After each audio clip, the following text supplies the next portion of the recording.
following exercise is for your core, or specifically your transverse abdominis muscle.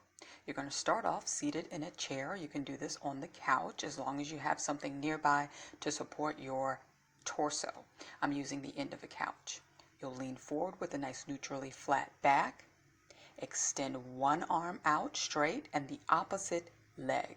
So I'm extending my left arm out straight and my right leg.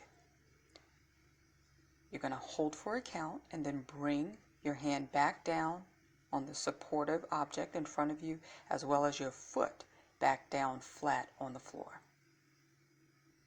You can alternate, so I'm using my left hand, right leg, and then my right hand, left leg.